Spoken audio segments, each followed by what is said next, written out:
నేను ఒకటే కోరుకుంటున్నా, యువత మీ అందరికీ ఏమన్నా మాట్లాడుతూ ఉన్నా, మీ బైకుల్లో మీరు చేసే గోల్ ఉంటుంది చూసారా? నేను మనం మాట్లాడుతూ ఉన్నా, ఇప్పుడు ఈ ఫంక్షన్ లేదు, సినిమాలు లేవు, ఏం చేస్తారు చెప్పండి? ఉద్యోగాలు ఉపాధి కూడా కానీ టైం పడుద్ది. కనీసం సినిమాకి వెళ్ళి చొక్కాకించుకొని అరవకపోతే, బైకులు తీసుకునేవి సైలెన్సర్ దాన్ని ఆ యాక్సిడెంట్ పెంచకపోతే ఎనర్జీ ఎటు వెళ్తుంది? అందుకే ఒకటే చెప్పాను, దిల్ రాజు గారికి చెప్తా ఉన్నా, మీరు తెలంగాణ ఫిల్మ్ ఫెడరేషన్ ప్రెసిడెంట్ కదా, మీరు ఆంధ్రప్రదేశ్ చిన్న చూపు చూడకండి. అదొకటే నేను కోరుకుంటాను. నేను ఆ రెండు కళ్ళు ఎన్ని నేను నమ్మను, కానీ మీరు తెలుగు చిత్ర పరిశ్రమని అటు తెలంగాణలోను ఇటు ఆంధ్రాలోను రెండు చోట్ల అద్భుతంగా ఉండాలని కోరుకుంటాం. ముఖ్యంగా ఆంధ్రప్రదేశ్ యువతకి, మీరు ఇంతమంది యువతను చూస్తూ ఉన్నారు, వీళ్ళకి స్టంట్ స్కూల్స్ పెట్టండి. మా వాళ్ళు బైక్ వేసుకొని తిరుగుతూ ఉంటారు, గోల్ చేస్తూ ఉంటారు, ఒక మంచి స్టంట్ స్కూల్ పెట్టండి. గోదావరి జిల్లాలోనూ రాయలసీమలోనూ మా కడపలోనూ ఎక్కడో చోట ఒక 2-3 స్టంట్ స్కూల్స్ పెట్టండి. మా వాళ్ళకి స్కిల్ డెవలప్మెంట్ ఇవ్వండి. మాకు ఒక స్క్రీన్ ప్లే ఎలా రాయాలో మా వాళ్ళకి చెప్పండి. ఒక రాజమౌళి గారి నుంచి చెప్పండి. త్రివిక్రమ్ గారి నుంచి క్లాసులు తీసుకోమని చెప్పండి మా వాళ్ళకి. ఒక తమిళ లాంటి మనకి మ్యూజిక్ దర్శకులు కానీ,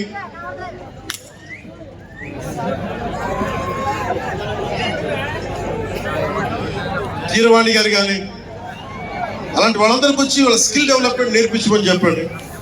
మీరు దాని మీద ఒకసారి ఆలోచించండి. స్టూడియోలు పెట్టండి. ఇక్కడ కొంతమంది అసిస్టెంట్ డైరెక్టర్స్కి ఎలా ఉండాలి, డైరెక్టర్స్ కావాలంటే ఏం చేయాలి, 24 క్రాఫ్ట్స్లో ఒకళ్ళకి ప్రొడక్షన్ డిజైనింగ్ నేర్పించండి. మా వాళ్ళకి ప్రొడక్షన్ డిజైనింగ్ స్కూల్స్ పెట్టండి, ఫిల్మ్ మేకింగ్ స్కూల్స్ పెట్టండి. ఈ రోజున మీకోసం ఇంతమంది వచ్చారు, మీరు తిరిగి ఇవ్వగలిగేది మీకోసం రేట్లు పెంచాం. ముఖ్యమంత్రి గారు మీకు అండగా ఉన్నారు, చంద్రబాబు నాయుడు గారు, మేమందరం మీకు అండగా ఉన్నాం. తెలుగు చిత్ర పరిశ్రమని మీ ద్వారా మేము కోరుకునేది, ఇంతమంది యువతున్నారు, వీరికి మీ ద్వారా కొంత ఉపాధి కల్పించండి. నేను సినిమాని మాట్లాడుతుంటే నేను టీవీని ఎప్పుడు వదలలేదు. టీవీ మీడియం చిన్న తెర, చిన్న తెర పెద్ద తెర ఉండదు. తెర చిన్నదైనా పెద్దదైనా ఒకటే మాకు. సో మాకు ముమ్మిడివరం లాంటి గొప్ప లొకేషన్స్ ఉన్నాయి. మాకు కేరళ మించిపోయి ఉంటుంది ముమ్మిడివరం. గోదావరి తీరం చూడండి, అసలు మీరు గండికోట చూడండి, కడపలో సిద్ధవటంకి వెళ్ళండి, అడ్వెంచర్ సినిమాలు ఉంటాయి.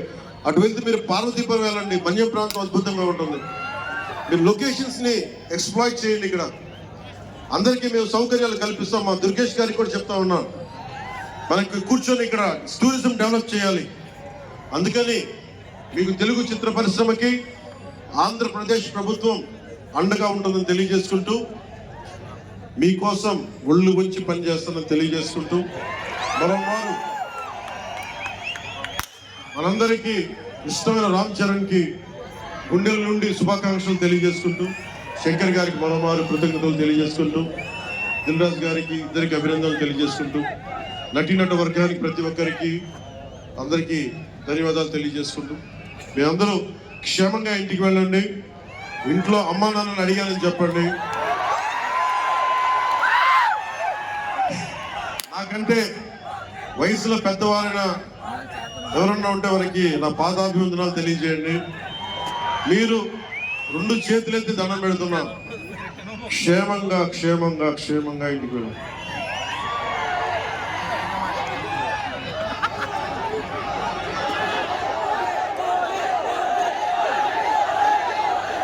మీ అందరికీ మరోమారు ధన్యవాదాలు తెలియజేసుకుంటూ, తెలుగు తల్లికి దండాలు తెలియజేసుకుంటూ, మా తెలుగు తల్లికి పిఠాపురం మంచి సంతోషం.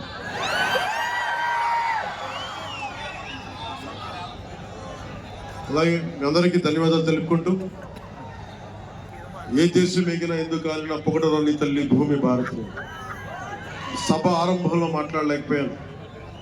నాకు జన్మనిచ్చిన నా నేల నేను దండాలు పెట్టుకుంటూ, నాకు దేశభక్తిని నింపిన నా భారతదేశానికి జై జైలు చెప్తూ సెలవు తీసుకున్నాను. అందరూ క్షేమంగా ఇంటికి వెళ్ళండి. మనస్ఫూర్తిగా ఇక్కడికి వచ్చిన ప్రతి ఒక్కరికి పేరు పేరున ధన్యవాదాలు తెలుపుకుంటూ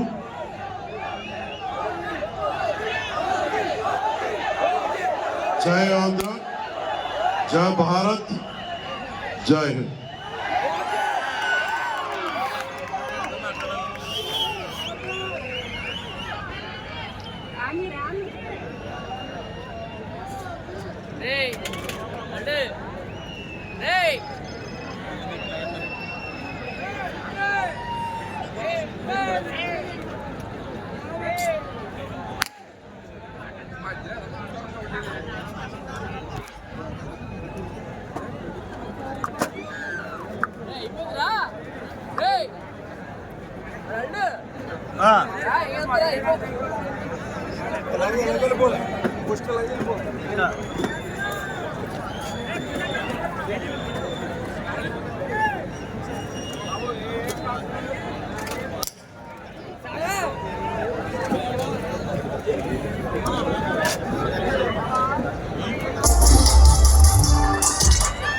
Il est mon